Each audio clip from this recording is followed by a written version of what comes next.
Só para que vocês entendam a programação, ontem nós, de certa forma, direcionamos para hoje, no início, se dar continuidade à aprovação das resoluções de conjuntura nacional e internacional. Só que, devido a questões de voo, inclusive, dos palestrantes, nós vamos iniciar com as palestras e, em seguida, nós retomaríamos os trabalhos que foram interrompidos ontem por conta do próprio horário. Está correto, pessoal? Então, eu queria convidar para a mesa a professora Sara Grandeman, não sei se é essa a pronúncia correta, com o aplauso de vocês.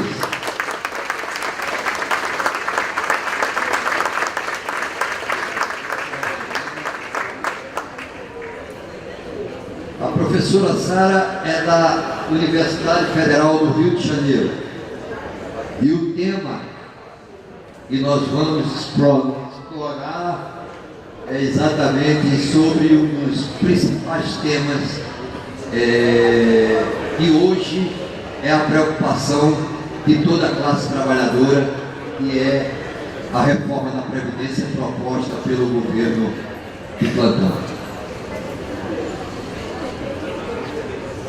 Professora, nós temos um tempo, pessoal do tempo aí para controlar, entre 20 e 30 minutos. Ok? E aí, eu passo a palavra à doutora para iniciar a explanação.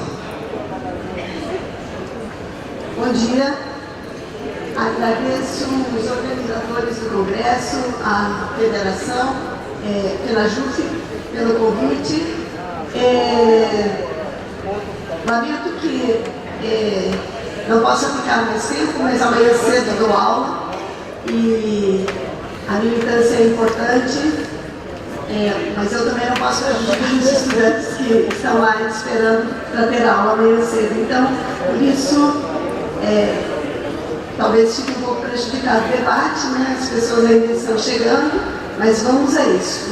Vamos com quem quer instrumentos para a luta, não é?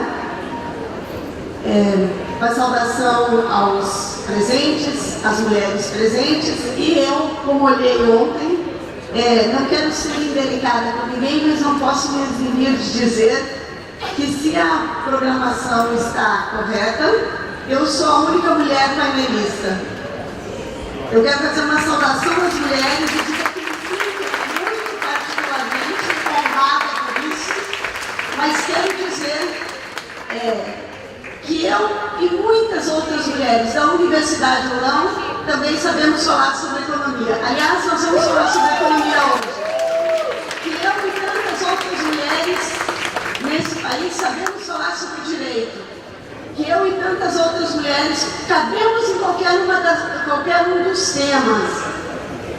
Não é porque nós queremos que os homens não falem mais, mas nós queremos pelo menos paridade, porque nós temos tanta capacidade quanto vocês, companheiros, para falarmos sobre qualquer tema. Então, agradeço honrada ao lugar e espero representar com dignidade todas as mulheres que estão presentes e os homens também, já que se trata de luta de classe, disputar a previdência. Dito isso, entremos na PEC 6/2019. Essa fala inicial sempre dá confusão por todos os lugares que eu tenho ido, porque é quase sempre a mesma situação. Causa tumulto e muita conversa. Eu espero que muita mudança também.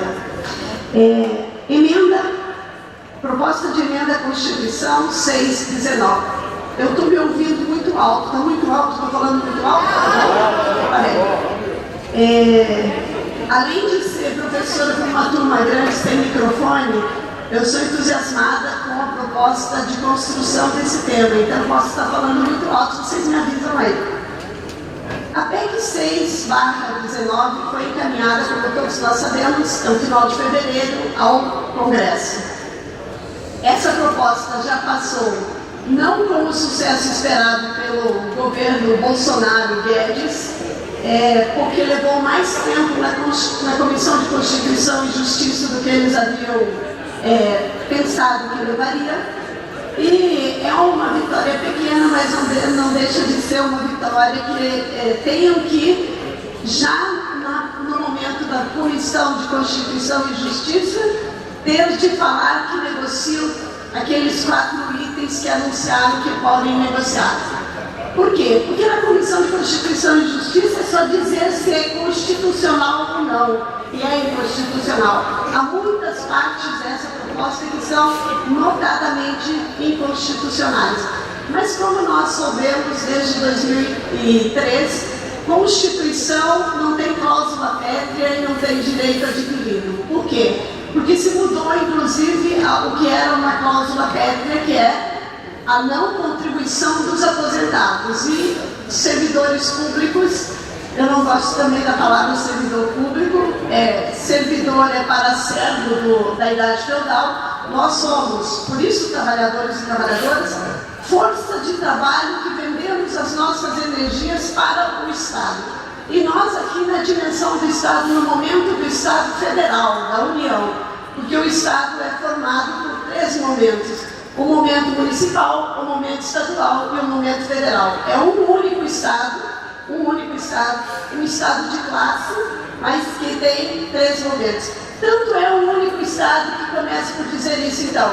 A PEC 6/19, ela altera a condição de aposentadoria de todos os momentos do Estado, do município à União, certo? De todos aqueles que estão nos regimes próprios de previdência social. Quantos no Brasil existem hoje? Quantos regimes próprios de previdência social? 2.130. 27 do estados e Distrito Federal, mais um da União, e de 2.102, é isso? 2.102 municípios do país. Uma parte dos 5.500 e tal municípios, a parte maior, estão no regime geral de previdência social, naquilo que é conhecido também por INSS, que na verdade é a instituição que realiza o regime geral. Vamos a isso então. Essa PEC tem uma característica, como alguém também rapidamente mencionou aqui ontem. Eu assisti o painel de ontem e um pouco do debate de vocês, e alguém mencionou o seguinte: eu costumo dizer isso, disse desde o primeiro dia, quando fiz uma transmissão online, que essa PEC, ela, diferente daquelas que ocorreram, para modificar a Previdência, ela tem uma característica muito marcante. As PECs que se transformaram em reformas em emenda constitucional, a 20, aquela encaminhada por Fernando Henrique Cardoso, e que foi aprovada em 1998, 10 anos depois de estabelecida a Seguridade Social na Constituição, nos artigos 40 e 195 a 202, salvo erro, da Constituição, aquela era direcionada do Fernando Henrique mais diretamente para o regime geral da Previdência. E depois do regime das emendas constitucionais, o fator previdenciário reduziu, em média, para trabalhadores e trabalhadoras que estão alocados na Previdência no regime geral, 30% do valor das suas aposentadorias. 30%.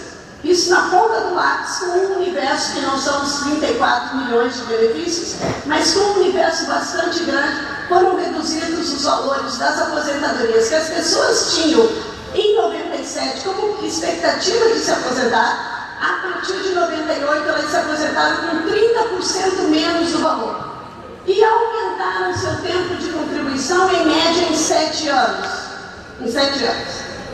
Depois, Fernando Henrique é o primeiro que apresenta a Previdência privada na Constituição como uma previdência. Eu costumo dizer que isso não é previdência, isso é um instrumento, nesse caso, não é só convicção, é convicção e provas. Convicções podemos ter, mas nos estudos acadêmicos nós temos que ter provas também, investigação e prova. Essa é uma prova. Fernando Henrique foi o primeiro que traz para a Constituição a previdência privada e chama a previdência privada, que é um instrumento do mercado de capitais de previdência. Mas Fernando Henrique não pôde implementar, por quê? Do modo que se pôs, no modo que é aprovado na Constituição, não dava para ter previdência privada ainda na Constituição, na emenda constitucional de 20/1998. Quem faz isso, quem muda essa parte, torna constitucional. Se Fernando Henrique fez uma parte da divisão do trabalho, de contra-reformar os nossos direitos sociais, de rebaixar os nossos direitos sociais, e se ele faz dirigido mais para o regime geral, com alguns ataques pontuais aos regimes próprios, é na emenda constitucional 41/2003 que a previdência privada vai ser estendida para os trabalhadores empregados no Estado. E os trabalhadores empregados no Estado somos nós. Nós, os professores das universidades federais, vocês que trabalham no Ministério Público da União e no jurídico, no sistema judiciário federal. Muito bem, nada bem, mas foi aí que nós, e especialmente aqueles que entraram a partir de 2013, deixaram de ter a possibilidade de ter a sua previdência integral. Então, com o Fernando Henrique, o ataque foi mais ao regime geral, com os governos petistas, e essa foi a primeira grande contra-reforma que o governo Lula, com toda a sua legitimidade, aí que tem e que deve continuar a ter, apresentou como contra-reforma da Previdência. E por que fez isso? Bom, a partir dessa contra-reforma, e em 2003 com a sua regulamentação, passa a existir a FUNPRESP-EZ, FUNPRESP-JUDE e FUNPRESP-LEG, que é já a primeira forma de capitalização que é posta contra os trabalhadores empregados pelo Estado, contra a força de trabalho empregada pelo Estado. Eu assisti um pedaço ontem do debate, e aqui trata-se de uma verdade histórica, Então não é contra nem a favor, é uma verdade histórica, e contra ela nós podemos derrubar aquilo que foi criado, fazer de conta que não existiu, não faz parte da defesa da ciência. A partir daí, então, temos capitalização dirigida a trabalhadores e trabalhadoras empregadas no Estado. A Previdência Complementar, que é a razão dessa PEC, é o eixo central dessa PEC, é o motivo pela qual essa PEC foi apresentada, a Previdência Complementar, para que nós não liguemos a capitalização à Previdência Complementar, que é a Previdência Privada, entre aspas, porque isso não existe como Previdência, não é Previdência. Previdência só pode ser chamada de Previdência Social, aquela que é solidária e que é gerida por esse Estado, que é o Estado burguês.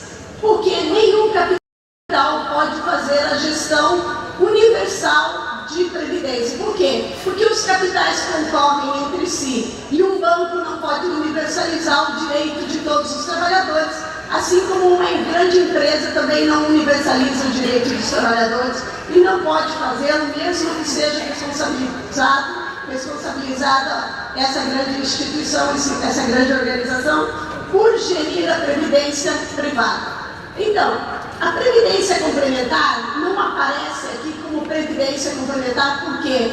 Porque nesse período das últimas 2 décadas, a Previdência Complementar ficou muito objetivamente entendida por trabalhadores e trabalhadoras do nosso país, que Previdência Complementar é privatização da Previdência Social, é privatização da poupança da classe trabalhadora e é um risco para a classe trabalhadora.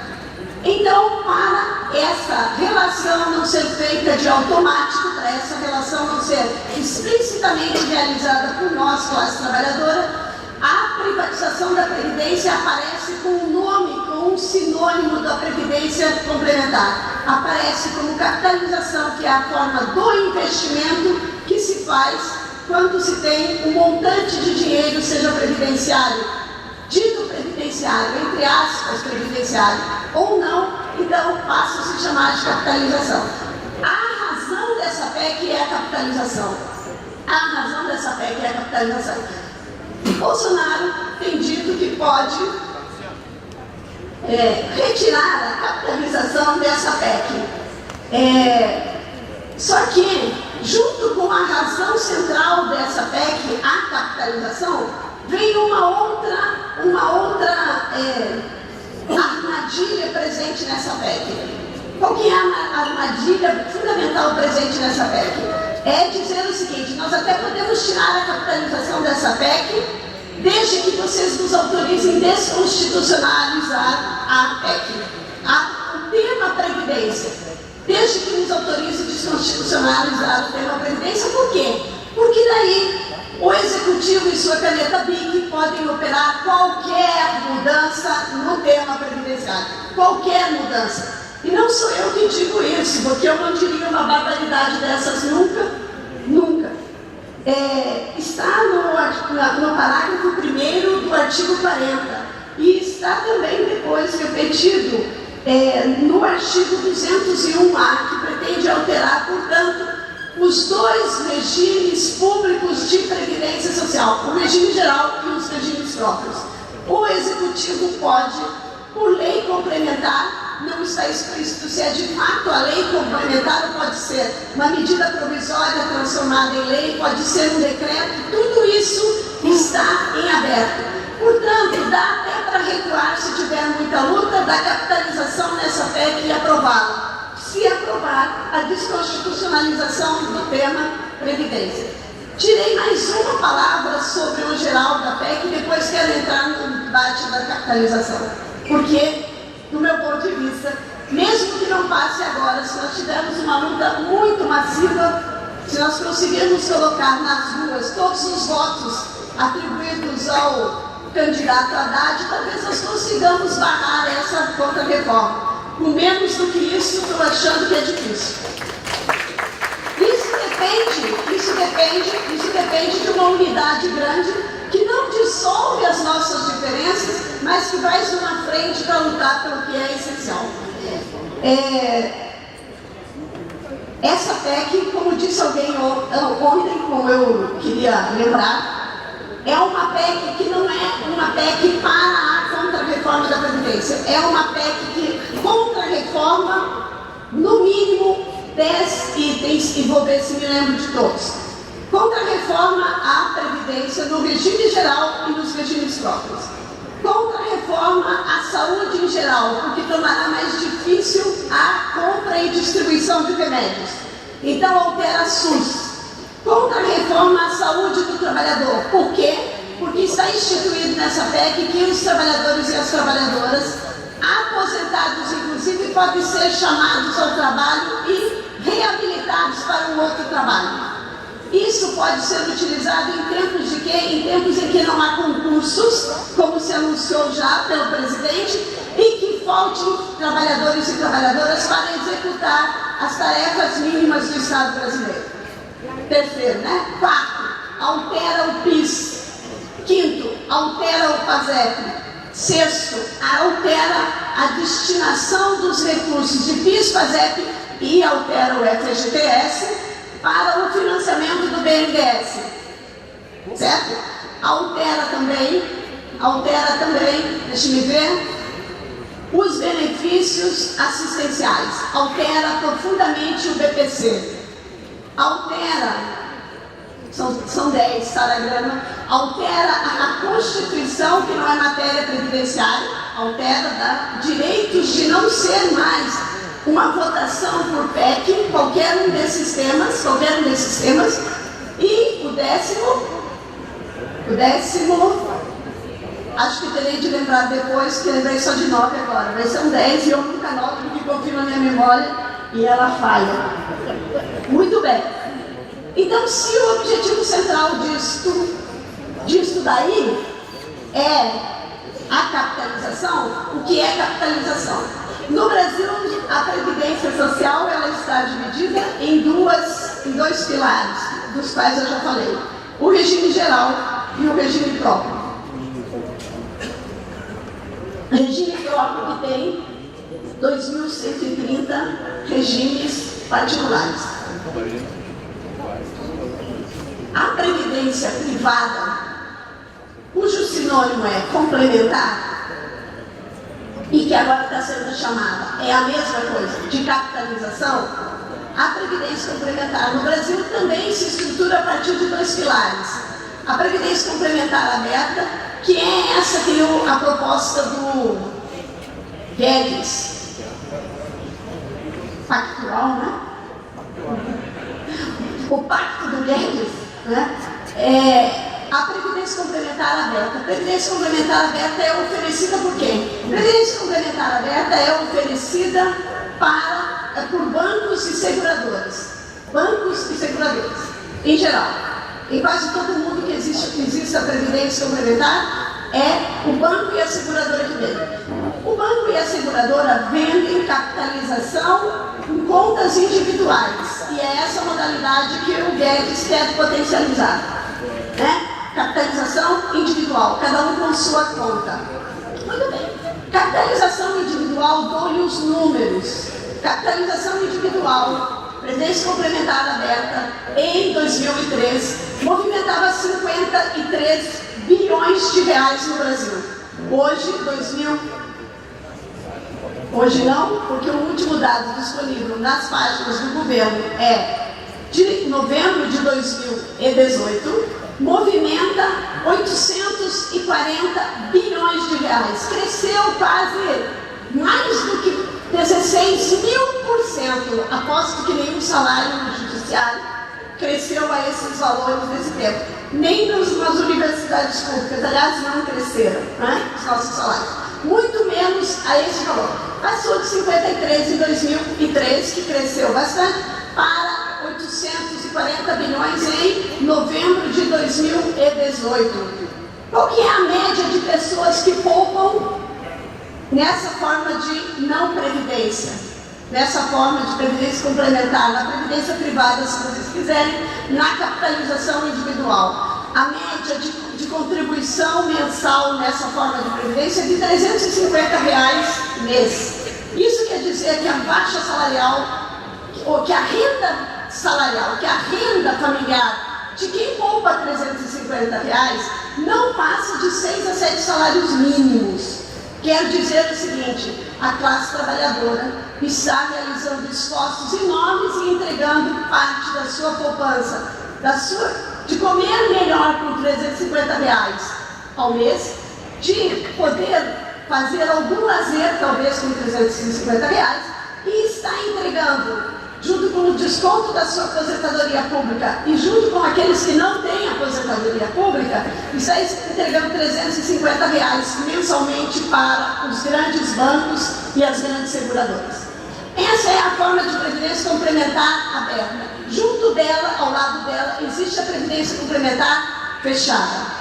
A previdência complementar fechada no Brasil é um ato de força, como sempre foi um ato de força também implementá-la para nós, servidores públicos. Mas a previdência complementar, ela surge no Brasil antes do que surgiu no Chile. No Brasil surge em 1977, sob a ditadura militar. Em 1977, criaram o mercado de capitais, e aqui vamos ter que falar de economia, para entender a Previdência, os movimentos da Previdência. Criado em 1977, foi criado depois que o mercado de capitais, as instituições do mercado de capitais estavam finalizadas. Quais foram, basicamente? A separação do banco, a criação de um banco central separado do Banco do Brasil, foi um dos atos da ditadura, porque antes o Banco Central era um departamento do Banco do Brasil.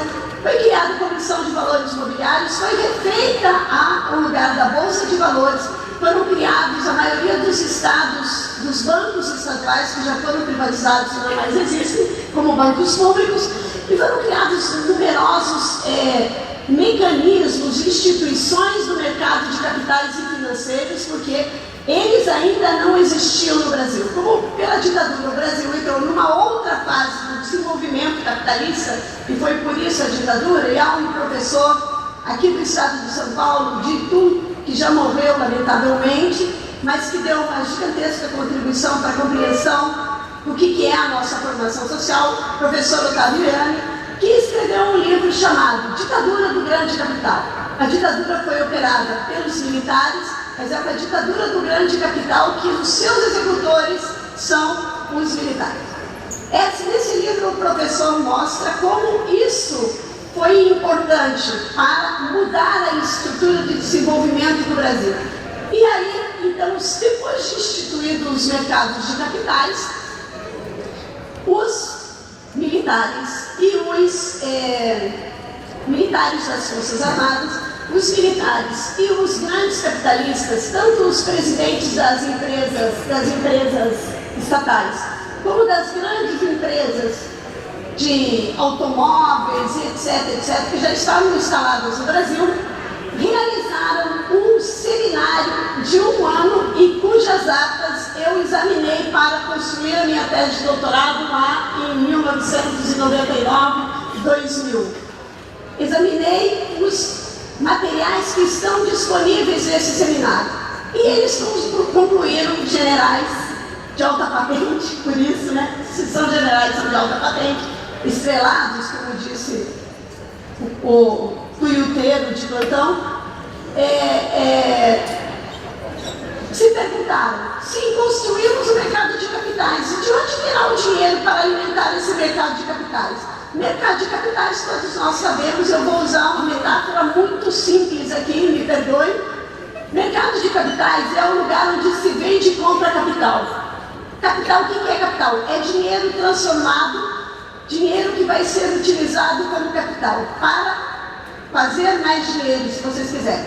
Mercado de capitais é um mercado específico, como o mercado feira de frutas e verduras. Cada mercado tem o seu lugar específico para operar. Se perguntaram de onde virá o dinheiro e tiveram, a ideia que ganhou foi a ideia seguinte: vamos fazer ao molde dos Estados Unidos, vamos implementar previdência complementar. Vamos implementar previdência complementar para 30 ou para 15? Obrigada. Vamos implementar previdência complementar para os trabalhadores das grandes indústrias, dos grandes grupos econômicos, especialmente os transnacionais, e para trabalhadores das empresas estatais. Alguns objetaram o seguinte: mas eles já têm previdência pública, por que vão querer a previdência privada? Falaram o seguinte: mas vamos oferecer-lhes algo que seja irrecusável. E chegaram a uma conclusão: isso está relatado, e não por mim, por eles. Vamos oferecer 5 como padrões e vamos pedir a eles que entrem com 1. Então, R$5 da estatal ou da empresa privada e 1 do trabalhador. Assim, os trabalhadores foram atraídos para a previdência complementar fechada, que atende pelo nome de fundo de pensão ou de fundação de seguridade, como é o caso da Funpresp. A previdência complementar aberta ou fechada, e essa é a última parte dessa argumentação, depois, se vocês quiserem, nós entramos nos detalhes. A previdência complementar fechada, como a previdência complementar aberta, faz os seus investimentos em dois e fundamentais negócios. Primeiro, investe em títulos públicos do Estado brasileiro. Então, tanto os fundos de pensão como os bancos compram títulos públicos do Estado brasileiro e dizem: para valorizar a nossa previdência. Compram. Ao comprarem os títulos públicos, estas não previdências, a previdência privada, faz o quê? Imprime ao Estado brasileiro, que aceita pela via dos seus governantes, que haja superávit nas políticas fiscais, que haja superávit nas políticas de seguridade social, para que sobre dinheiro para remunerar os títulos públicos. Então, os trabalhadores e as trabalhadoras não o sabem, mas o fazem. Não sabem que é para isso. Então, cada vez que você tem uma previdência privada, você potencializa a redução da sua previdência pública, porque ela tem que dar superávit. Você potencializa a redução dos salários dos servidores públicos. Por quê? Porque as políticas sociais, estranhamente, têm de ter superávit. Estranhamente, por quê? Porque elas são partes importantes da remuneração dos títulos públicos. A outra forma da previdência privada, aberta e fechada, alcançar melhores níveis de remuneração para o dinheiro que ela consegue mobilizar, é aplicando em ações de empresas lucrativas. Empresas lucrativas como as estatais que foram privatizadas, empresas lucrativas como tantas outras de capital privado. Vou dar-lhes um exemplo. A empresa Vale do Rio Doce, que agora é Vale, ela é controlada em 23% do seu capital, é o maior controle individual da Vale do Rio Doce, da Vale, por um fundo de participação, que quer dizer, um fundo que participa porque tem ações na Vale do Rio Doce, que chama Litel Participações, e que é composto pelo Fundo de Pensão dos Trabalhadores e Trabalhadoras do Banco do Brasil, da Premier, pelo Fundo de Pensão dos Trabalhadores e das Trabalhadoras da Caixa Econômica Federal, FUNCEF, pelo Fundo de Pensão dos Trabalhadores e Trabalhadoras das Centrais Elétricas de São Paulo, FUNCHESP, e pelo Fundo de Pensão da Petros, dos trabalhadores e das trabalhadoras da Petrobras, Petros. Esses 4 fundos têm 23% do patrimônio da Vale no mundo. E esses fundos definem, então, porque eles têm, dos 10 cargos, só a Previ tem 4 no Conselho Gestor, definem qual vai ser a taxa de lucro da Vale anual. E ao definir qual vai ser a taxa de lucro da Vale anual, estão definindo qual vai ser a taxa de exploração dos trabalhadores e trabalhadoras da Vale anualmente. Definem também que as barragens de resíduos devem permanecer do jeito que estão, porque se forem reformadas e reforçadas, levarão uma parte dos lucros para a contenção dessas barragens. Portanto, é explicável porque a Vale do Rio Doce, na primeira semana, porque doce não tem mais nada, na primeira semana as suas ações caíram, e na segunda e próximas semanas, até agora, as ações da Vale, depois de Brumadinho, subiram significativamente. Então, para ter fundo de pensão, qual que é o segundo investidor da Vale? O segundo investidor da Vale é o BNDES Par. O Banco Estatal tem ações na Vale e também define qual vai ser a taxa de exploração dos trabalhadores. Depois, um 23, outro 7 e outro 6. Qual que é o que tem 6? O Bradesco. Esses 3 fundos controlam a Vale, mais do que todos os outros, porque tem mais de 30% do controle dessa ex-estatal. Quando aplica em ações, uma parte dos trabalhadores, com a sua poupança, sem que os saibam desse mecanismo, propiciam como capital que essa sua poupança aumente a exploração e, portanto, a taxa de lucro dos outros trabalhadores. Isso se converte em aposentadorias para os trabalhadores da Petros, para os trabalhadores da Petrobras, do Banco do Brasil, das Centrais Elétricas e da Caixa Econômica, não nos mesmos padrões do enriquecimento desses fundos de pensão, não nos mesmos padrões do enriquecimento dos bancos. Por quê? Porque é verdade que a Previdência Complementar movimenta muitos capitais. E eu juro, eu minto às vezes, porque eu falei que já ia terminar, já passei mais uns 3 minutos, e essa é a última frase. Previdência complementar, dar certo para os capitais não é a mesma coisa que dizer que ela dá certo para os trabalhadores. Ela não dá certo para os trabalhadores no sentido de proteção. E o que é que essa previdência complementar movimenta por esses dias, e por isso ela é a razão dessa PEC. Vamos aos números. Vamos aos números. A Seguridade Social, Saúde, Previdência e Assistência Social, no orçamento da Seguridade do ano passado, estabeleceu que seria de 1 trilhão e 200 bilhões de reais para esse ano. A Previdência dos regimes próprios, o valor que está nos regimes próprios de Previdência Social, não é como o Guedes diz aqui nessa PEC, de 300 bilhões. Eu estou fechando o relatório de pesquisa de 19 estados brasileiros, e só esses 19 estados brasileiros, só o estado de São Paulo, investiu em dívida pública, a Previdência dos trabalhadores e das trabalhadoras do estado de São Paulo, os servidores públicos do estado de São Paulo, 200 bilhões em compra de títulos. Só o estado de São Paulo já tem quase mais do que o Guedes diz que existe nos 2030. Então, ao 1 trilhão e 200 bilhões, somem, por favor, mais 1 trilhão de reais, que é dos 2.130 regimes próprios de Previdência Social. Mas somem também os 840 bilhões de reais da Previdência Complementar Aberta, aquela que está lá nos bancos e aquela que está nas seguradoras.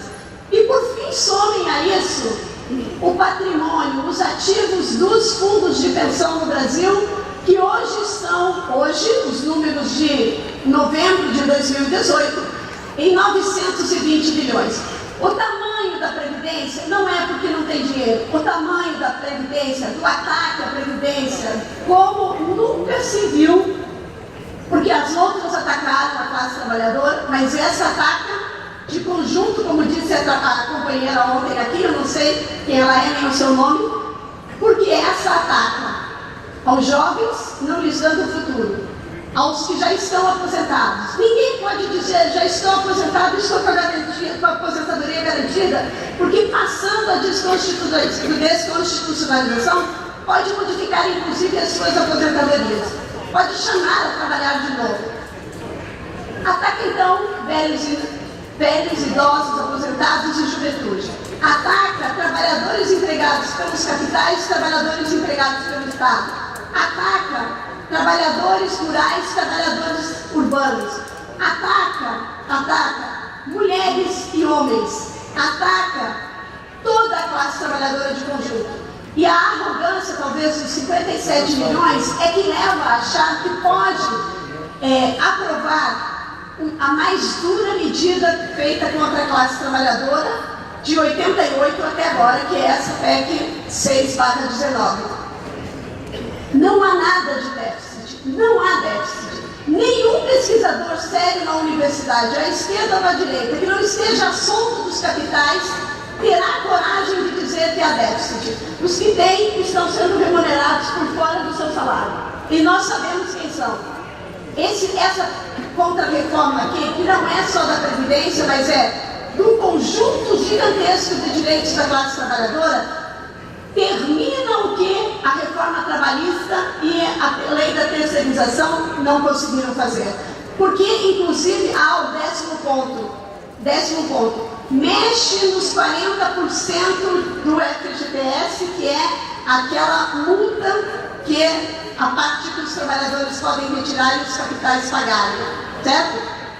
Não se trata, portanto, então, de falta de dinheiro, se trata de muito dinheiro, se trata de 4 trilhões de reais com esta reforma da Previdência, que ao longo de uma década e meia, será carreada para os capitais.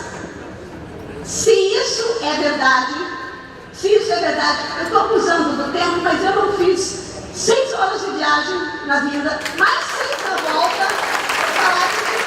Desculpe, eu vou terminar agora. Eu vim aqui porque sei que aqui há lutadoras. Por isso eu vim aqui. Eu hoje tenho que chegar em casa e preparar minha aula, inclusive, para amanhã às 8h30. Então, por isso eu estou ansiosa de dizer minimamente o que o Fundo Público me possibilitou estudar. Porque eu faço essas pesquisas protegida pela Universidade Federal do Rio de Janeiro, uma universidade pública que está sob ataque desse governo também. Então, Qual é o tamanho desse negócio? 4 trilhões de reais. Tem esse dinheiro disponível em alguma outra parte do mundo? Não. Imediatamente não. Imediatamente não, porque não tem um governo disposto a fazer esse negócio. Talvez a Itália, mas a Itália é mais mobilizada. Talvez a Hungria, mas os trabalhadores lá estão mais mobilizados. E é uma classe trabalhadora muitíssimo menor. E acostumada, ou no socialismo a ter direitos, ou no welfare state a ter direitos. Portanto, o ataque a nós é um ataque de uma dimensão incalculável e extraordinária no mundo. Não cederemos, porque aqui se trata, para os capitais, de dinheiro adicional para retirá-los das suas crises, de uma crise que não é nossa, das crises de queda da taxa de lucro dos capitais. E do nosso lado, se trata de vida, se trata de proteção na velhice e em momentos de acidentes que nos impedem de seguir trabalhando. As duas maiores ansiedades da classe trabalhadora é não ter emprego primeiro e depois não ter aposentadoria. Por isso nós que temos empregos e seguimos comendo 3 vezes por dia, temos obrigação diferenciada. Não aceitaremos quem quer modificar. Não aceitaremos. Sejam os nossos dirigentes de centrais, sindicatos, partidos, sejam aqueles e aquelas da nossa base que estão iludidos e dizem: um pouquinho tem de modificar. Tem sim, para aumentar os direitos. Porque 4 trilhões vai fazer muita coisa. Muito obrigada e desculpa a boca de poder passar o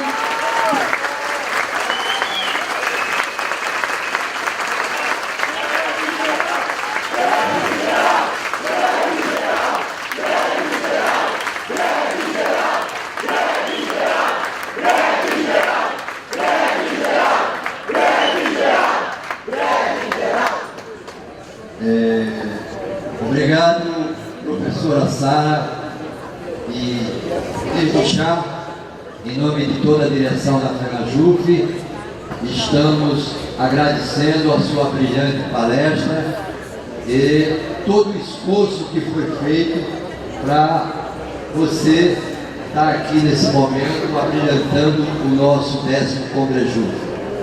Então, companheiros e companheiras, nós iremos agora abrir 10 falas, e aqui a mesa combinou 5 falas para as mulheres, em homenagem às mulheres, e 5 falas para os homens. As mulheres aqui com o Ronaldo e os homens com Helene.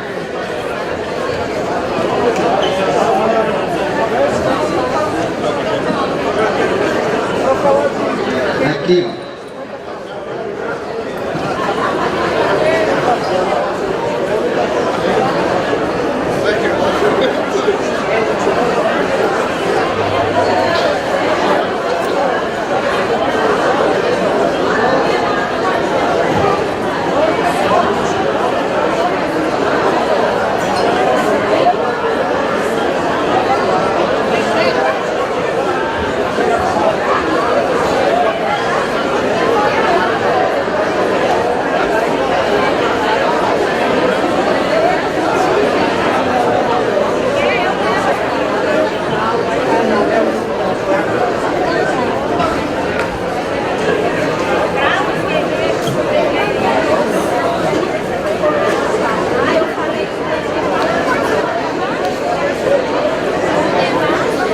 Ok, pessoal, vamos sentar, vamos iniciar. Nós vamos sortear 5. E agora eu falo como a colega me disse, né? Por direito, 5 fala das mulheres e 5 fala para os homens.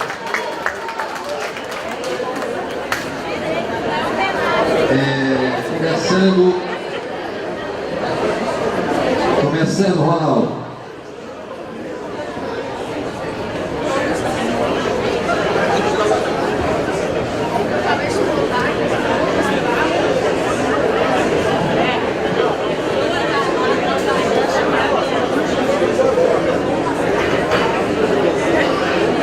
Pela ordem, Elisângela.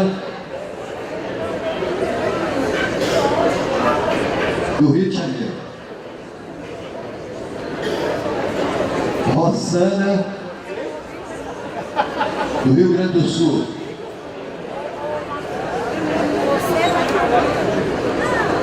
Maria Coutinho, da Bahia. Alice Oliveira, de São Paulo. 1, 2, 3, 4, falta uma. Elcimara.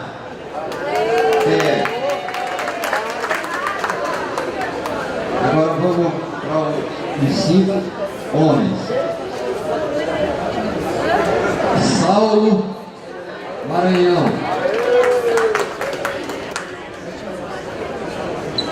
Rui Neto, Rio Grande do Sul. Marcos Pereira, São Paulo. Rodrigo, Rio Grande do Sul.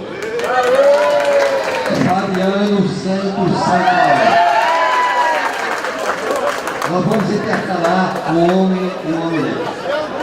Começando por Elisângela Benigno, do Cisejuf, Rio de Janeiro.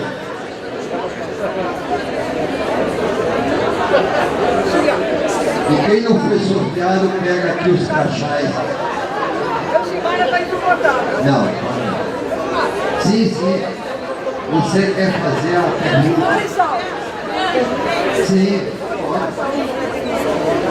Não, mas ó.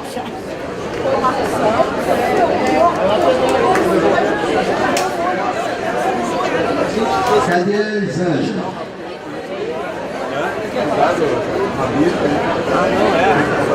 Vamos amarrar em mim. Calculadoria agora.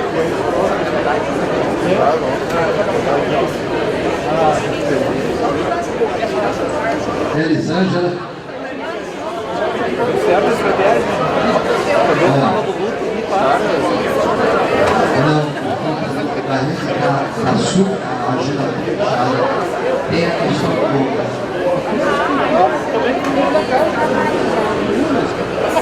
também com sorteio. Estava ocupado e você tirou o meu lugar.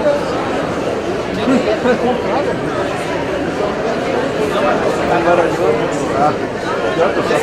pegou os que estavam em cima.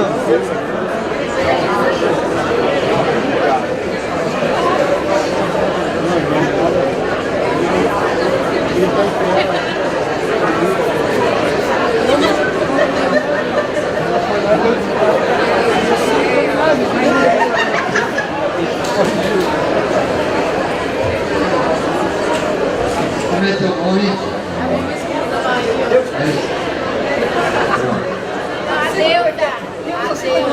Então vamos lá, Elisa, começando. Você tem 3 minutos e o tempo está no painel.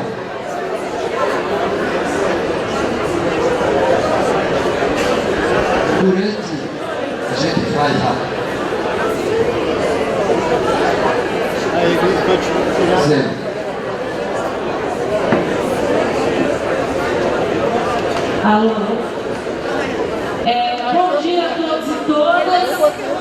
Eu acho que esse painel aqui é simplesmente o painel mais importante que a gente tem nesse Congresso. A luta para derrotar a reforma da Previdência é a luta mais importante que está colocada para a classe trabalhadora no Brasil no próximo período. E eu acho fundamental a palestra da professora Sara, porque ela deixa muito claro que não é necessário retirar nenhum direito dos trabalhadores do Brasil no que diz respeito à reforma da Previdência. Não é necessário em nenhum aspecto.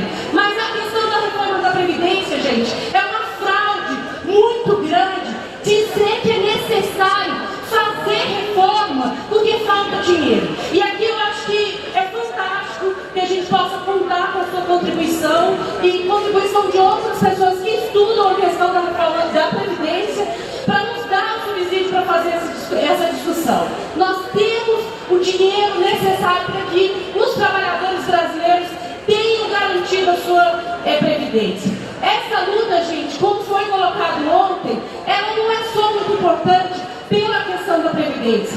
Ela é muito importante também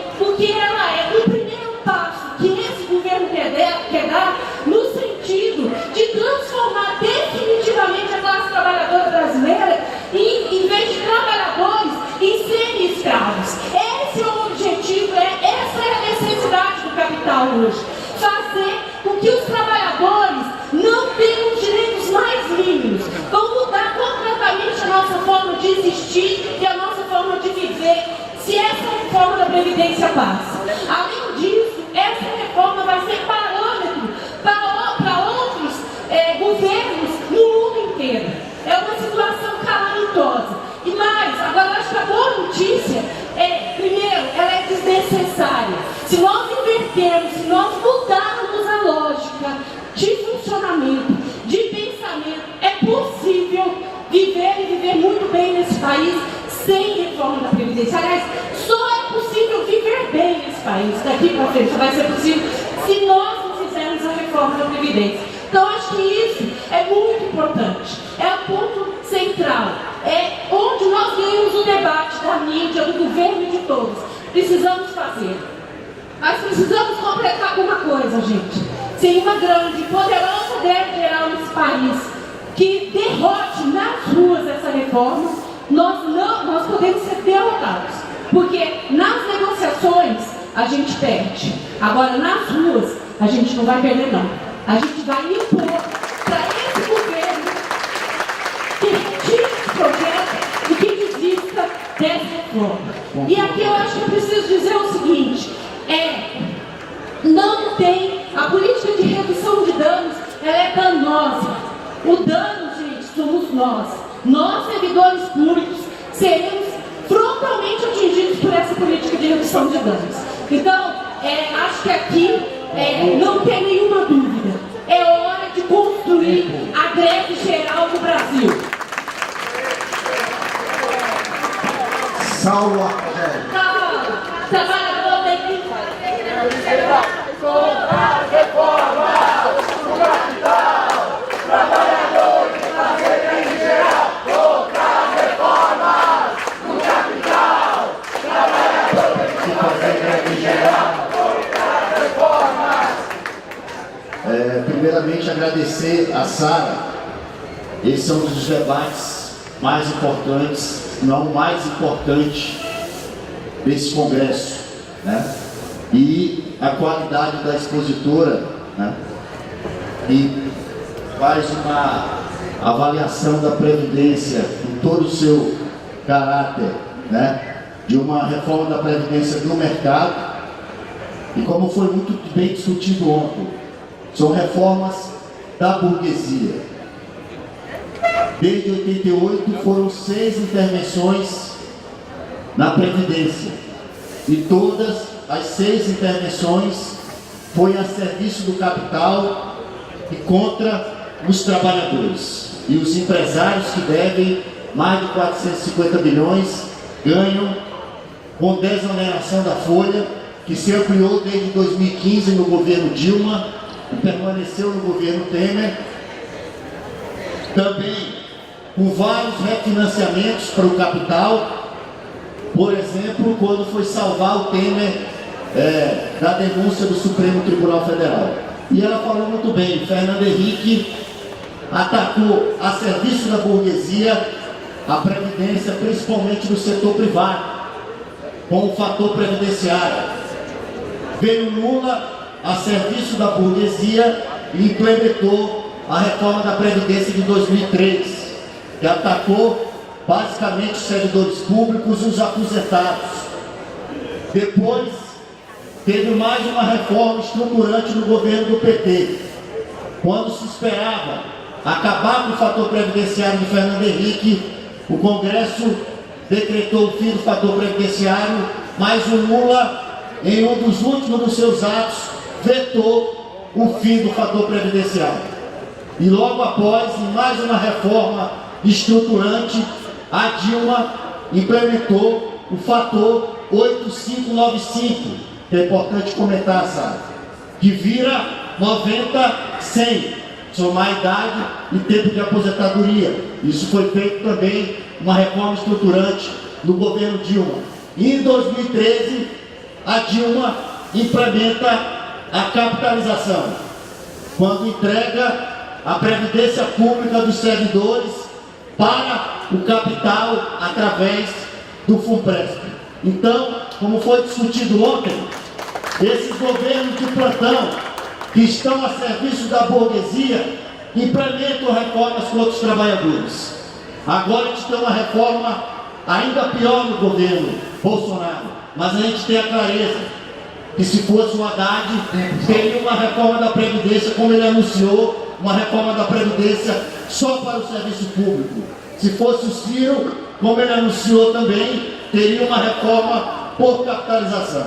Então é só para colocar, esses governos a serviço da burguesia nunca vão estar ao lado dos trabalhadores. Por isso que a gente precisa sair daqui reforçando, greve geral dos trabalhadores e trabalhadoras desse país.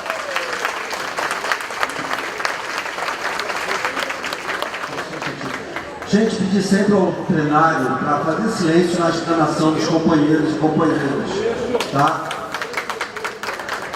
Alisson Oliveira. Prepara a Rui Neto.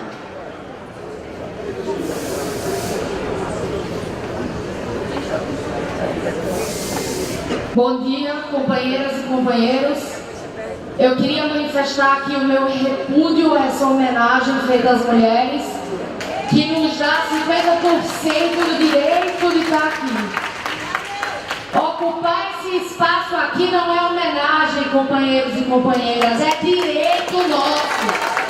Somos mais de 50% de trabalhadoras do Judiciário Federal, dentre servidoras e juízas. Nós ocupamos esse espaço por direito, não por homenagem. Essa reforma da Previdência, ela nos prejudica muito mais do que aos trabalhadores. Essa pretenso direito de nos aposentarmos mais cedo é só uma compensação fajuta pela nossa dupla jornada de trabalho. Ela nos prejudica muito mais que os companheiros. E se a gente não fizer essa reflexão, nós continuaremos a morrer. 12 de nós morrem todos os dias no Brasil por feminicídio. E se a gente continuar a achar que ocupar esse espaço é homenagem e não direito, nós vamos continuar a morrer. E nós precisamos estar aqui. E eu quero agradecer à professora Sara por estar nos mostrando que mulheres falam de economia, mulheres falam de previdência social. E mulheres negras, muitas vezes, sequer chegam a acessar a Previdência e precisam da assistência social para poder ter um mínimo de dignidade, para poder ter comida para sustentar os seus filhos. Então, enquanto a gente não trabalhar a questão interseccional de gênero e raça nesses seminários, nesses congressos, a gente não vai para canto nenhum, companheiros. Muito obrigada.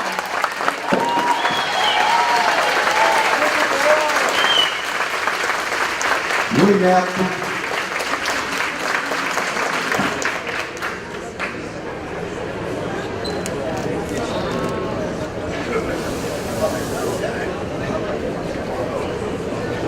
Bom dia, então, companheiras e companheiros. Quero, em adição à companheira que me antecedeu, propor aqui que a gente tenha sempre uma mulher na mesa. Tem várias mulheres aqui capacitadas para isso. Não precisa ser diretor da trânsito, não. Vamos botar mulherada na mesa aqui. Bom, pessoal, tem muitos aspectos. Eu quero agradecer muito a Sara, né, que contribuiu bastante quando a gente lotou a Câmara de Vereadores de Porto Alegre pelo Fórum Gaúcho em Defesa da Previdência, né, e hoje traz aqui mais uma aula para a gente que é muito importante, para nos armar para essa luta que, não por ser a luta do momento, mas por tudo que cerca a conjuntura, é a luta mais importante que a gente tem para fazer nesse período. E não só porque ela nos afeta diretamente, ou porque, né, e a gente tem que saber disso, os servidores públicos invariavelmente vão ser afetados se houver alguma reforma proposta por esses caras, né? Enfim, tem muita coisa que a gente pode falar dessa reforma, e eu queria pedir para a Sara para falar especificamente sobre as pessoas com deficiência, que é um tema que tem permeado as discussões, né? E a gente sabe que tem uma pretensa regulamentação, mas que na verdade é uma grande precarização para esses companheiros que têm uma expectativa de vida muito menor, né, Ari? e que, no entanto, vão ser forçados a trabalhar até idades bem avançadas, muito próximas às idades mínimas que a gente tem para o conjunto dos trabalhadores. 17, a greve geral, e que resultou inclusive na aprovação da reforma da Previdência. Qualquer flexibilização agora implica a gente ser derrotado por esse governo e integrar os direitos dos trabalhadores e trabalhadoras, inclusive os mais oprimidos e explorados. Marcos Pereira. Cristiano vai falar.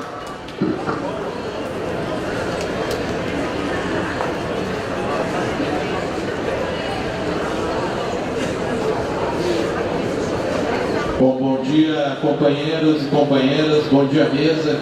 Quero, em primeiro lugar, agradecer mais uma vez a Sara por estar contribuindo a serviço do movimento, buscando nos armar para esse que, na nossa opinião, é o principal desafio da classe trabalhadora e é o principal debate que está colocado para a nossa categoria nesse 10º Congresso. Não há objetivo mais importante para a nossa classe, para a nossa categoria hoje, que não seja barrar essa reforma, que é o maior ataque da história à Previdência no nosso país. Nós que já passamos por algumas reformas e entendemos bem o que significa esses ataques aos direitos previdenciários, estamos diante de algo sem precedentes no que diz respeito ao desmonte da Previdência. E é verdade que é importante a gente analisar os efeitos de uma eventual reforma para a nossa categoria e para os servidores públicos, mas o paradoxo é que, apesar da propaganda do governo mirar na discussão de que visa tirar privilégios dos servidores para garantir a aposentadoria dos mais pobres, a maior parte dos ataques são dirigidos aos mais pobres desse país.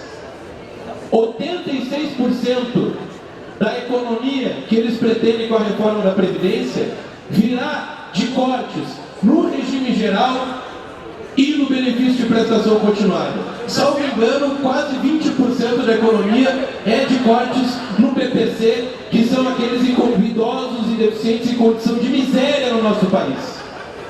Não tem trabalhador que consiga contribuir por 40 anos para garantir um benefício integral de aposentadoria. E talvez nem os 20 anos que é para garantir o direito a alguma aposentadoria. Portanto, mais do que defender os direitos da categoria, o que está colocado é garantir que haja previdência para o conjunto da classe trabalhadora, e por isso é necessário combater aquele discurso que existe, muito pressionado pela mídia, por alguns partidos, por quase todos os partidos do Congresso Nacional, de que alguma reforma é necessária,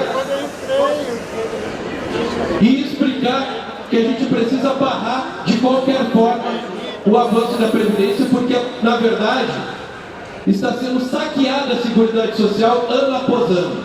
Explicar não só para a categoria, mas para aqueles trabalhadores que estão do lado de fora dos prédios do Judiciário, que tem 450 bilhões para serem cobrados das grandes empresas, não cobrados, 110 bilhões que não entram nos caixas todo ano da Seguridade Social para pagar os juros da dívida pública, e mais de 350 bilhões que a Previdência deixa de arrecadar com desonerações e isenções, que são o problema que poderia ser enfrentado e deveria estar sendo discutido no Congresso. E para concluir, eu quero lembrar que nós tivemos alguns reveses nos últimos anos, e talvez o principal deles tenha sido a aprovação de uma reforma trabalhista que talvez nós pudéssemos ter impedido se tivéssemos construído uma nova greve geral em 2017, que foi desmontada nas suas vésperas pelas grandes centrais sindicais. E que nós não podemos permitir que haja um recuo no processo de mobilização que está recém-iniciando nesse país frente à reforma da Previdência. Não podemos permitir que os olhinhos estejam brilhando com a capitalização, como em muitos países aconteceu, com a gestão dos fundos de pensão, e cobrar que não haja nenhum recuo e que nós possamos sair do 1º de maio rumo a uma grande greve geral, que é a única forma para impedir a destruição da Previdência Pública.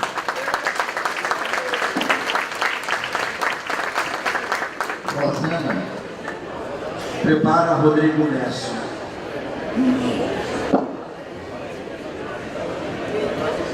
Bom dia, professora, foi um prazer ouvir a história. Eu gostaria de começar dizendo que eu também sou aposentada. Consegui já. E eu sou funcionária da Caixa Federal, então eu era da FUNCEF e eu sei que hoje os meus colegas que se aposentaram estão tendo que deixar de receber uma parte da sua aposentadoria porque a FUNCEF, né, sofreu uma série de ataques. Eu não quero entrar muito nesse aspecto. A minha especialização é em direito previdenciário, eu trabalhei sempre com direito previdenciário no judiciário. Então, eu acompanho há muito tempo isso. Eu me lembro que quando eu fiz a minha especialização, a gente já falava da Previdência do Chile. Então, isso aí já era uma coisa que vinha sendo construída há mais tempo, não é uma coisa muito nova. E a respeito da capitalização lá e o que está acontecendo hoje com os aposentados que a gente sabe. E aí, depois que eu me aposentei, eu resolvi voltar a estudar e fazer gestão pública. Por incrível que pareça, no meu curso de gestão pública, que é outra coisa séria, tem professores atacando professores e mandando os alunos entregar os professores. É uma coisa seríssima. E tem um livro da Lucipe Diese muito bom, que eu acabei fazendo um trabalho para apresentar na universidade, que fala a respeito da reforma da Previdência, né, que é reformar para excluir, parece que esse é o nome do livro. E aí, na época que eu apresentei esse trabalho, eu relacionei o Fundo de Participação dos Municípios com a reforma da Previdência e o que isso vai empobrecer, porque a maior parte dos municípios brasileiros, eu estou me dirigindo a sua área, não vou dizer mais, a maior parte dos municípios brasileiros estão totalmente dependentes da Previdência, dos recursos que andam da Previdência dos municípios, que é muito superior, é diversas vezes superior, e eu tenho esses dados da minha região, né, que chega a ser 8 vezes maior do que entra na Previdência. E aí eu participei em 2017 na Câmara dos Deputados e depois na Câmara dos Vereadores e levei esses dados. E aí nós conseguimos fazer com que lá os vereadores começassem a prestar maior atenção, porque o município vai ser prejudicado, os demais todos. E as pessoas vão ser mais atingidas, além das mulheres, são também os pequenos agricultores, que é uma vergonha o que vai acontecer com eles. E a gente sabe que a aposentadoria volta para insumos para produzir mais. Não vou ter tempo de falar tudo que eu gostaria, mas eu acho que a reforma, e a gente também, todo mundo deve achar o mesmo, ela deveria começar, na realidade, na reforma tributária, né? Acabar com isenções, cobrando os grandes devedores, inclusive muitos deles são bancos, né? Não vou me aprofundar. Eu só acho que às vezes a gente está muito distanciado da população. A gente tem muitas palavras de ordem, eu vou só pedir mais um pouquinho, né? A gente faz muita palavra de ordem e falando para nós mesmos, e nós não estamos falando com a população, às vezes nem com os colegas. Muito obrigada. Rodrigo Nesso.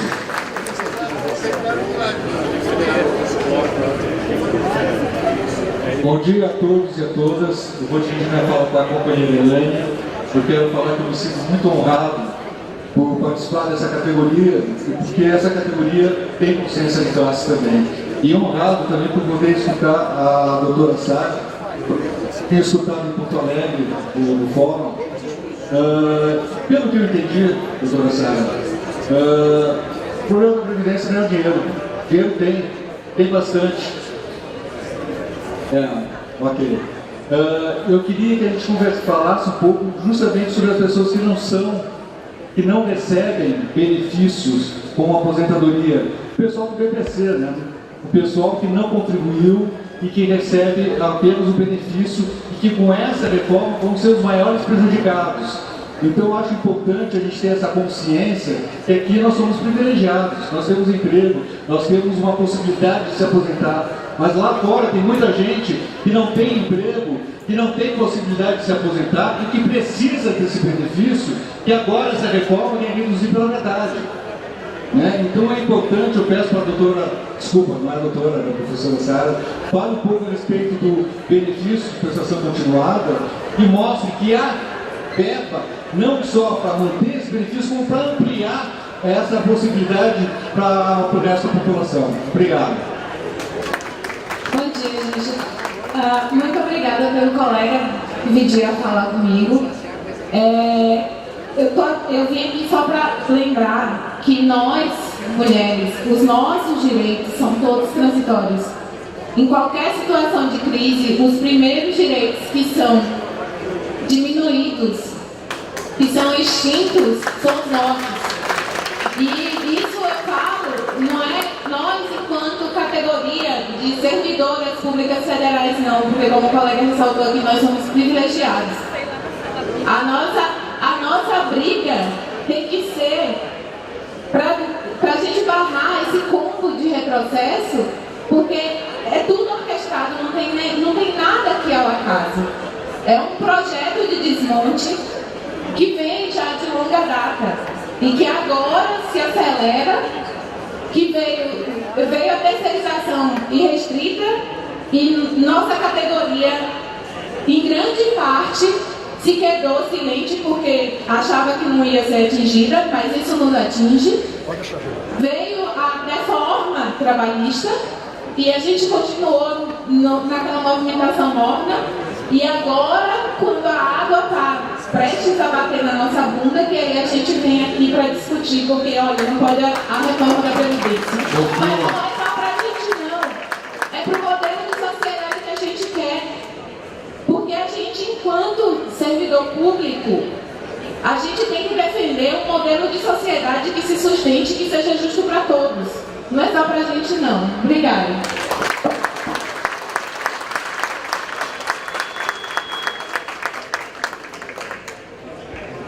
Maria Coutinho. Prepara Fabiano Santos. Bom dia, Fátima, trocou comigo, meu nome é Denise, eu sou do Sul Bahia. E eu gostaria de primeiro agradecer a professora Sala da brilhante exposição e demonstrando compromisso com a causa, isso é muito importante para nós. E também ratificar a fala anterior da colega, que nós mulheres não queremos homenagem, nós queremos respeito aos nossos direitos. Exigimos esse direito de estar em todos os espaços que são colocados no poder. E queria que o professor falasse também com relação aos aposentados, porque na nossa visão, os aposentados não perdem só com a desconstitucionalização da dívida da Previdência, só com a tirada da Constituição. Nós perdemos também com relação ao fundo que hoje sustenta o que paga os aposentados. Com a quebra do regime, esse fundo que hoje paga os aposentados vai quebrar. E aí, eu queria ver como é que vai se sustentar esse fundo para manter o rendimento dos nossos aposentados de hoje. E aí, é importante lembrar também que essa reforma, todo mundo sabe já que foi implementada no Chile, que faliu, que os idosos estão suscitando a atenção à noite. Mas é preciso lembrar que em que momento foi colocado tudo no Chile? Ditadura militar. E ele, Pinochet, era amiguinho de Thatcher. E conversando com Thatcher, ela disse a ele, parabéns, você está fazendo reformas importantes no Chile. E ele disse, poxa, obrigado. Por que não faz aqui também na Inglaterra? Ela disse, porque aqui na ditadura, aqui a gente não pode fazer porque o povo não deixa. É essa a senha. Aqui no Brasil também não é ditadura. E nós também não vamos deixar que aconteça aqui. E aí eu posso chamar de Elcimar com relação ao chamado para o dia 1º de maio. Porque nós estamos aqui representando uma base que nos elegeu. Temos a obrigação de defendê-la. E é nas ruas que a gente vai defender essa base. Então a obrigação de todo mundo aqui é estar no 1º de maio. Ou então dizer porque que não estava quando chegar na base. Importante também lembrar que essa questão da Previdência e outros ataques ao malefício público também está relacionado diretamente com a dívida pública. O governo agora liberou o esquema de swap cambial, que é geração de dívida absurda, e com também a securitização de crédito que está sendo implementada em alguns estados de forma fraudulenta. Inclusive o nosso ministro, meu não, está indiciado lá em Minas por causa desse esquema fraudulento de securitização de dívida. Certo? Então é preciso que a gente vá para a rua disputar a narrativa de que essa reforma é necessária. Primeiro, porque não é reforma, isso é desmonte. E segundo, que tem que negociar. Não temos que negociar, temos que barrar. E para concluir, é preciso ter certeza compromisso. Ninguém solta a mão de ninguém, é greve geral já, e é contra a reforma do capital. Trabalhador tem que fazer greve geral contra a reforma do capital. Trabalhador tem que fazer greve geral, é na rua da luta que quer barrar essa reforma. Fabiano Santos. Bom, gente, eu queria iniciar reivindicando a fala da Alice, em relação à questão das discussões, a importância, inclusive, das discussões aqui no contexto da FENAJUF. A gente, infelizmente, viu há um tempo atrás uma plenária que tentou desqualificar esse tipo de discussão aqui no contexto da FENAJUF, e a gente precisa reivindicar e ampliar esses espaços de discussão. Agora, em relação à questão da reforma, eu queria compartilhar com vocês uma seguinte situação. Eu sou um servidor que ingressou no serviço público após 2013. Então eu ingressei já com a reforma da Dilma, que limita a minha contribuição pelo teto e, consequentemente, limita também a minha aposentadoria. A alternativa que me é colocada é a alternativa do FUNPRESP. Quando as pessoas vão fazer a discussão do FUNPRESP, elas falam o seguinte: mas o FUNPRESP é um fundo de capitalização que é seguro, porque ele trabalha apenas com títulos da dívida pública. Olha que contrassenso, olha que contrassenso. A gente está dizendo que nós vamos construir as nossas aposentadorias em cima da dívida pública, que é exatamente aquilo que a gente tinha que estar discutindo agora, nesse momento, ao invés de se discutir uma reforma da Previdência. Porque esse é o verdadeiro problema que a gente tem hoje. Não é a Previdência Pública, não é a aposentadoria do trabalhador que é problema. O verdadeiro problema é esse sistema de dívida pública que gera dívida automaticamente, sem nenhuma necessidade, e que, inclusive, é apresentado como uma forma de sustentação. E quando se fala assim que só se trabalha com um investimento seguro, se revela a contradição do que é o capitalismo que a gente vive hoje, porque não investe na atividade de economia produtiva. E é por isso que a gente tem desemprego, é por isso que a gente está nessa situação onde é apresentada a retirada de direitos como alternativa, porque eles querem zerar o risco e querem maximizar o lucro. E aí, quando você fala investimentos em relação à economia produtiva, isso se dá pela retirada de direitos dos trabalhadores. Não tem outro jeito de se fazer isso. E você nunca vai conseguir tornar tão atrativo com retirada de direitos quanto o investimento numa dívida pública que, segundo o que nos é colocado, é seguro. Olha que contrassenso. Então, gente, a gente precisa ter clareza que a discussão que a gente tem que estar fazendo não é uma discussão de reforma, porque, como a professora Sara nos colocou muito bem, não é problema de falta de dinheiro. O problema é que eles querem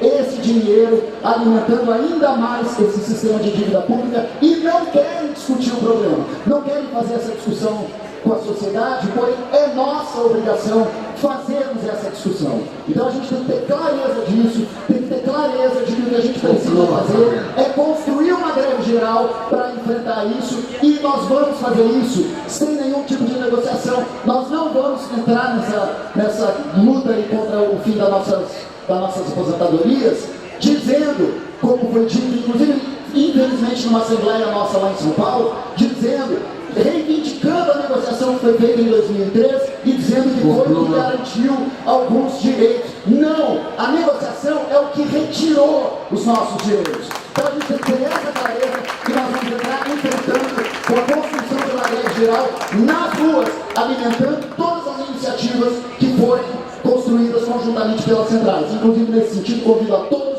a assinarem o abaixo-assinado, que a gente sabe que foi feito. É uma medida insuficiente, mas se foi convocada, nós vamos usar um instrumento para dialogar com a população e utilizar todas as formas que a gente tem de dialogar com a população e apresentar esses problemas estruturais que a gente precisa discutir. Muito obrigado.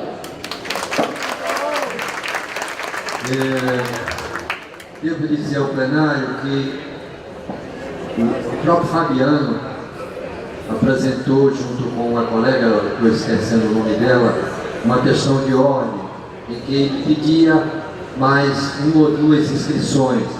Consultamos aqui os coordenadores da mesa e entendemos que nós estamos com a pauta muito atrasada e fechada. Então haveria um prejuízo, nós ainda teremos a discussões das resoluções da conjuntura, a questão da eleição da comissão eleitoral e tudo isso ainda nesse período da manhã. Então, a gente entende que, embora a importância do tema, professora, seria para a gente discutir hoje durante o dia todo e não esgotá-la, mas entendemos manter a pauta da forma como está. Tá certo? Tá certo, Fabiana? Ok. Professora, tempo aí vamos colocar 15 minutos para a professora responder os questionamentos e aproveitar também para fazer as considerações finais. Cabe a gente, campanha paga. Obrigada pelas questões. Não as responderei no detalhe que gostaria de fazê-lo, mas vou começar pelo seguinte. Quando as pessoas compram a mercadoria, a capitalização, a previdência privada, a previdência comunitária, são sinônimos, embora quando dizer ação um utiliza o outro, elas assinam um contrato que diz, via de regra, o seguinte: declaro estar ciente de que investimentos e aplicações financeiras estão normalmente expostos a riscos de mercado, bem como de que a rentabilidade obtida no passado não representa garantia de resultados futuros. Compreenderam o que é mercado de capitais e da previdência? Porque se não dá certo, e muitas vezes não dá certo, isso não é colocado.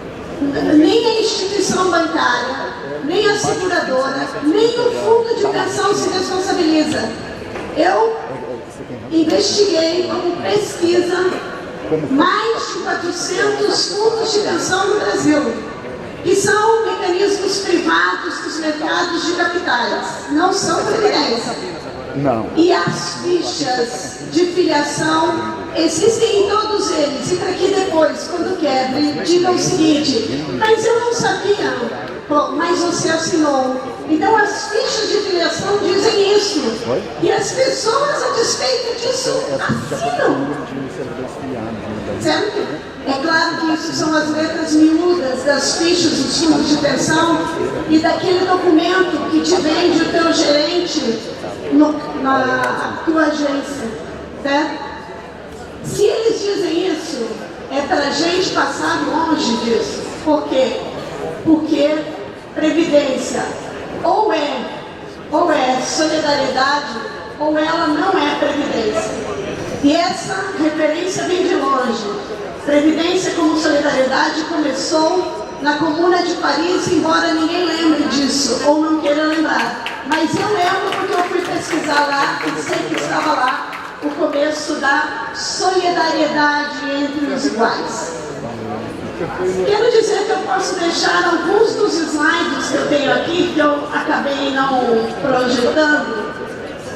E um é o seguinte, é da Anfip, números não contabilizados.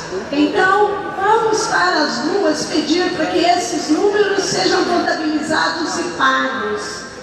Dívida ativa previdenciária não paga. Quem que tem dívida ativa? Os capitais, porque nós não temos. Para o regime geral, se não paga todos os meses, perde a qualidade do segurado. Para os servidores e servidoras públicas, nós não temos a possibilidade de fazer dívida pública previdenciária, porque já vem descontado na nossa folha de pagamento. Só no ano de 2018, eu acho que isso é importante para dizer nas ruas, foram 427 bilhões, 427,4 bilhões de reais não pagos em dívida pública pelos capitais ao regime geral de previdência social. Precisa fazer reforma? Não. Vamos juntar esse dinheirinho e pôr lá no caixa da Seguridade Social. Também quero dizer para vocês que em desonerações de contribuições, ou seja, isenção que os capitais ganharam, em 2018 foram 287,5 bilhões. Então já passamos de 700 bilhões de reais, só nesses dois números que lhes dei. E se forem cobrados ou não dados como presente aos capitais, já tem mais um orçamento da Previdência só aqui nessas duas contas.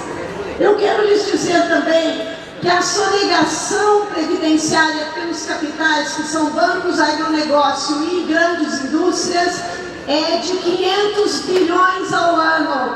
Passamos de 1 trilhão de reais aqui já, 700 mais 500. E quero lhes dizer, por último, que a DRU, em 2017, a desvinculação das receitas da União, foi de 100 bilhões,4 milhões. Isso é, se nós juntamos só isso daqui de dívida e não as outras que ainda podemos juntar, nós chegamos a 1 trilhão e 500 bilhões. 1 trilhão e 500 bilhões. Se nós fizermos mais aquela conta que o Plínio mencionou ontem, que é da Receita Federal, dos trabalhadores da Receita Federal, nós chegamos aí à arrecadação de 2 trilhões e meio, juntando aquela com essas. O negócio Previdência no Brasil é um negócio que os capitais veem como a sua salvação para a queda da taxa de lucro. Para nós, é aumento da exploração. Para nós, trabalhadores e trabalhadoras, é aumentar a exploração, por quê? Porque recolhe dos trabalhadores e das trabalhadoras por aumento de 11 para 14, que está na PEC para todos, inclusive, companheira, que falou nos aposentados, aumenta também para os aposentados. Vai ter uma expropriação da aposentadoria elevada em pelo menos 3% para municípios, Estado e a União. Não no regime geral, por enquanto, né? Mas para os trabalhadores do serviço público. E eu quero dizer também do Chile, o Chile é a referência do ministro, que inclusive tem negócios lá. 1980, eu hoje estou fazendo uma pesquisa comparando o sistema previdenciário brasileiro, chileno e argentino. O público, e estou investigando também aquilo que eu gosto de fazer, que é investigar os regimes privados, chamados de previdência. No Chile hoje, eu posso deixar esses slides aqui com vocês, se vocês quiserem, para quem precisar utilizar eles na rua ou nos debates.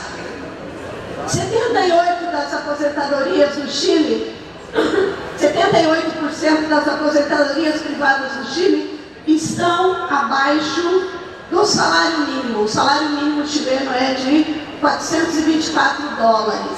Quem achar que isso é muito, lembre-se que a economia chilena é polarizada e que pouco se produz lá, porque a ditadura de Pinochet destruiu o parque produtivo chileno. Então eles importam tudo. 424, menos duas coisas maravilhosas que eles fazem: o vinho e o plantio das frutas e o cobre, né? Mas é muito explorado pelos capitais externos. Então, 78% das aposentadorias privadas, das AFPs, das associações de fundos de pensão, estão abaixo de um salário mínimo chileno. A média das aposentadorias no Chile é de $226 e para homens a média é de $367. E para as mulheres, companheiras, porque esses governos autoritários são misóginos, sim, são misóginos, e colocam os homens contra nós e decretam que nós somos responsáveis por quebra da Previdência. No Chile, a aposentadoria da mulher, nessa forma de capitalização individual, é de $120, 3 vezes menos do que a aposentadoria dos homens, que também é uma miséria. É isso que essa proposta aqui, essa PEC, quer reproduzir. Mas ainda a vida pior. 44% dos aposentados no Chile, entre aqueles 78, vivem abaixo da linha da miséria. Vivem abaixo. A promessa dos fundos de pensão, lá com o decreto do Pinochet em 1981, em março de 1981, era de que os fundos privados de previdência reporiam 70% da renda no valor da aposentadoria, do salário quando a pessoa se aposentou. Sabe quanto eles repõem hoje na média? 33 para os homens e 25 para as mulheres. Da renda do último salário, 33% para os homens, 25% para as mulheres. No Chile, com o desemprego, uma classe trabalhadora de 10,7 milhões de afiliados às previdências privadas por capitalização individual, porque é só esse modelo que tem no Chile, porque uma ditadura pode tudo, inclusive acabar com a previdência pública e só ter a privada. Dos 10,7 milhões de afiliados à previdência privada, apenas 5,4 milhões contribuem regularmente. A metade da classe consegue contribuir 12 vezes por ano. Por quê? Porque o tempo médio de contribuição da outra metade da classe trabalhadora chilena é de 17,9 anos. Os homens contribuem 17,9 anos. Não chegam nunca ao tempo mínimo exigido de anos para se aposentar. Por isso, 5 milhões contribuem 17 anos, 18 anos e não conseguem a aposentadoria entre os homens. E as mulheres contribuem 12,7 anos. E, portanto, não conseguem se aposentar. As mulheres, mais do que os homens, contribuem no Chile para as suas aposentadorias inexistentes 4 meses por ano. 4 meses por ano. Por isso não conseguem se aposentar. São miseráveis dormindo na rua, são miseráveis velhas pedindo esmolas, e são homens e mulheres miseráveis cometendo suicídio. Isso as pesquisas revelam. Por isso é importante ter pesquisa militante na universidade e que a universidade também se mantenha pública.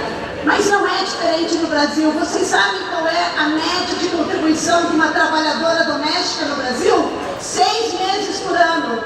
6 meses por ano. Essas mulheres vão para onde, companheiras? Vão para o BPC quando atingem 65 anos de idade, se vivas estiverem. E para elas terem um salário mínimo, com a DRU de 100 bilhões, nós poderíamos dobrar o valor do salário mínimo para o BPC, de um salário, ser 2 salários mínimos pelo menos, e nós poderíamos incluir muito mais gente que fica aqui de fora. Quem são as pessoas que recebem o BPC? Eu sou assistente social. E quando eu falo, orientando o estágio das minhas alunas, ou vou algum bairro em que as mulheres pobres estejam, mulheres pobres, negras, como nós conversamos aqui, o que elas me dizem? O BPC é a minha aposentadoria, professora, porque eu nunca consegui contribuir, mas não foi pela minha vontade. Eu nunca consegui contribuir porque o patrão não fez a sua parte. Eu nunca consegui contribuir porque eu vivi a vida inteira, eu me emociono com isso, porque eu vivi a vida inteira na informalidade. Ter BPC garante a minha vida e a dos meus filhos ou dos meus netos. Por isso, nem um passo atrás do BPC. Qual que é a proposta aqui nesse horror aqui? Qual é a proposta?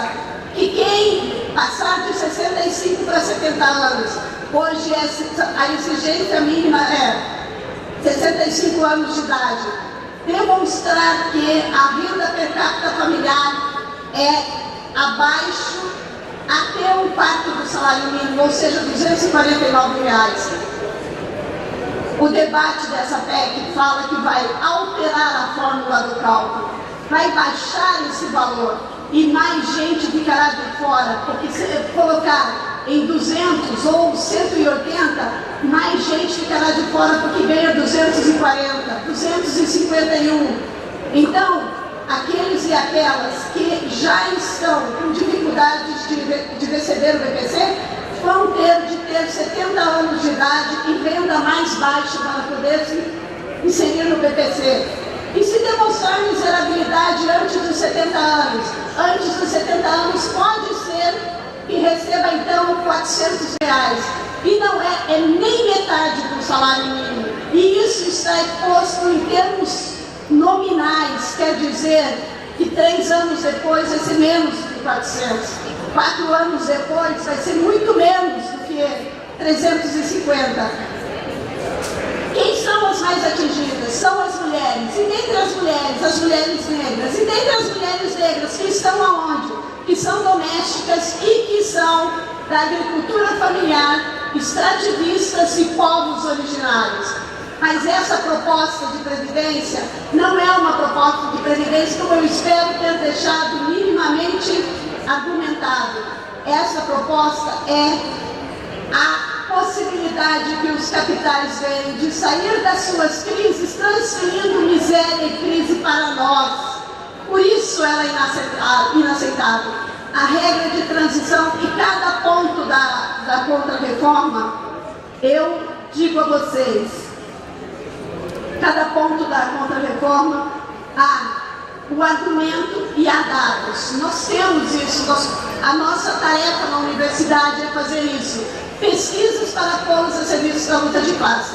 Eu sei que agora eu tenho que terminar, acabou o tempo, nós todos estamos vendo, e eu quero dizer o seguinte: formação densa a gente faz examinando item a item.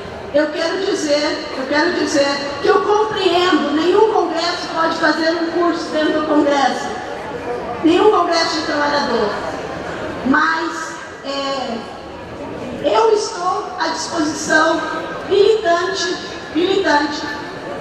para combinarmos cursos de formação para que cada um de vocês, cada um da base, saiba o que diz cada artigo, saiba a tragédia que é cada artigo. Eu tenho uma agenda quase enlouquecida, eu estou com 54 anos, em 2013 eu fiz 242 debates no ano. Tinha 38 anos, hoje estou mais cansada, mas estou à disposição, porque aquilo que me forma, aquilo que me permitiu estudar no doutorado, é parte desse fundo público que querem transferir para os capitais sob a forma de 4 trilhões de reais, ou 1 trilhão e 200 bilhões de dólares. Isso não está disponível em outro lugar, senão aqui. Agora é guerra, porque eles não abrirão mão desses 4 trilhões se nós ficarmos só em salas de debate, só em abaixo-assinados e só no Facebook. As ruas nos esperam, porque quem morre 3 vezes por dia tem a responsabilidade por si e por todos aqueles e aquelas que não conseguem lutar. Venceremos. Obrigada.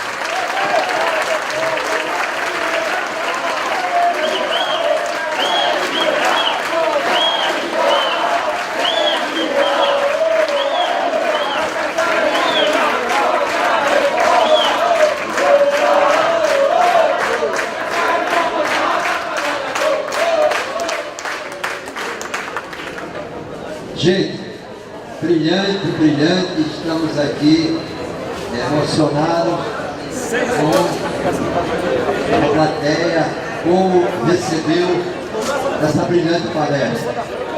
E nós fazemos a FENAJUF, nossa direção, estamos aqui com uma lembrança para passar para a doutora Sara, e eu queria convidar a Rosana, lá do Rio Grande do Sul, para ela fazer a entrega. Cadê o aplauso? Aí. Vamos pra cá, professor. Pra cá, Helena. Pra cá, Ronaldo. Essa parte não é meu forte. Venha pra cá, que fica mais próximo do público. A Rosana. Pra cá, Ronaldo.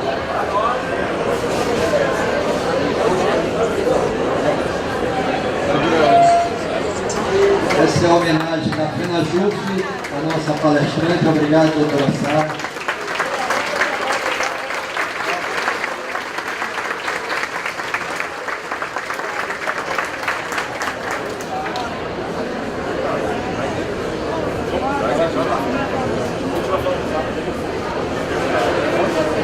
Fazer lá em cima.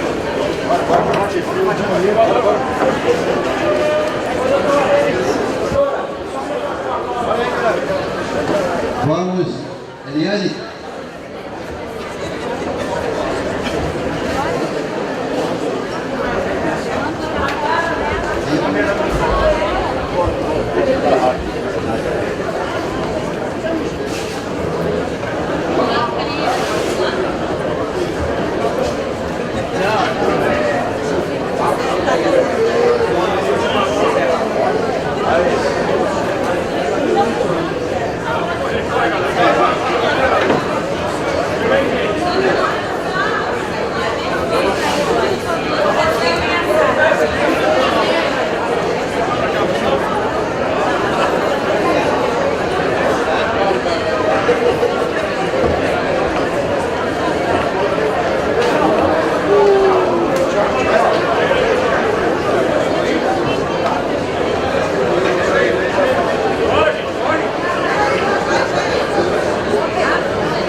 Obrigado, gente. Vamos continuar os trabalhos.